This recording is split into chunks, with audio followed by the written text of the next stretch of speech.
Hey everybody, it's Joric. Welcome back. Hope you're doing great wherever you are in the world. I wanted to make this video trying to be straight and to the point here of I want to get your feelings for those of you that are in Portugal, those of you that are moving, maybe you're in the immigration process, you've completed your application for whatever visa and you've submitted it to your home country's consulate or third party that handles the immigration, the beginning piece. With what's happened with the nationality laws and the changes in Portugal, not just in 2025, but what has happened over the last few years, um, I think there's a question I want to ask. Do you feel like you can still trust the country, and when I say the country, the government, to support you as an immigrant? For those of you that are living in Portugal and for those of you that are considering a move there. Um, I don't know. My opinion is I don't know how you could trust them based upon what has changed. Um, what's interesting to me is in our time living in Portugal, often some of our neighbors who are Portuguese and older, almost all pensioners, would say, that cliche of the more things change, the more things don't. They stay the same. And there's a lot of talk in Portugal, but not a lot of action. And that was more of a philosophical thing that many of the neighbors would talk about.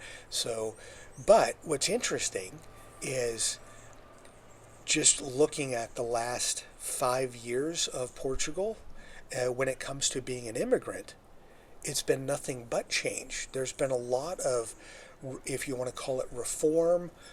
Some people may look at it as improvements. Some people may look at it as negatives and impediments. But people really do believe that, for newbies and for immigrants, foreigners, expats, whatever you may want to call yourself, every year there's been some differences and nuances, taking longer to get a residence visa, taking longer to get a renewal. If you came in for the NHR and you wanted to take advantage of that, mostly gone except for a very, very small segment of people. The golden visa, over 90% of the people did it for real estate. Well, that's off the table. So now there's still companies out there trying to get people to invest in funds and do other things, but not as many people are doing it because of the reforms that the government has made. And now with the nationality changes, for better or for worse, Portugal was the easy entry into Europe, the EU, specifically for when it came to that 5-year citizenship. Um, Wait 5 years, apply for citizenship, and then often people would get that second passport and leave Portugal. Um, well, the benefits now for Portugal is that it's no longer going to be that gateway or entry to someplace else. With the 10 years, for most people that are watching this video, you're going to be waiting 10 years if you do it. And you can tack on a few more years on top of that before you actually get it. So let's say it's 12, 13, 14 years. It's no longer the easy access for that secondary passport.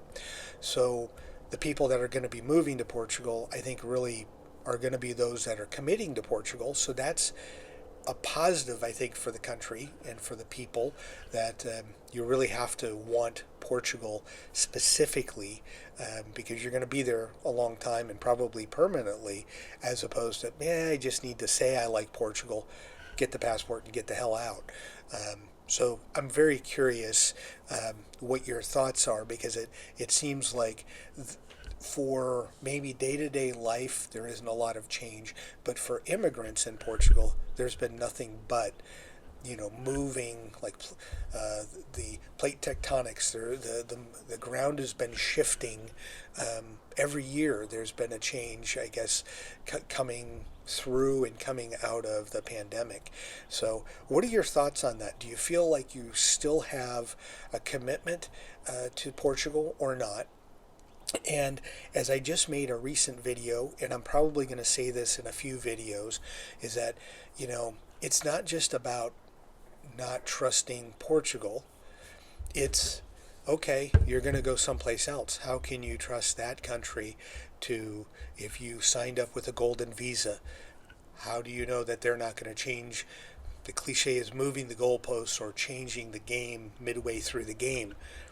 How do you know that that's going to happen, or they're not going to change things?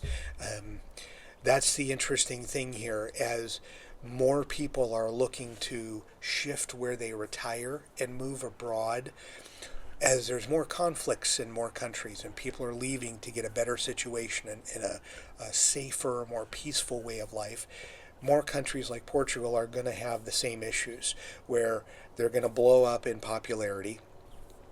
Some countries are going to be able to handle and figure out the logistics and the resources and be able to accommodate. Well, they'll have less bottlenecks than what Portugal has when it comes to immigration. But there's other countries that their immigration is going to implode or collapse, just like Portugal has, as far as they're not going to have a system in place or a strategy. And as more people move, they're not going to amend things.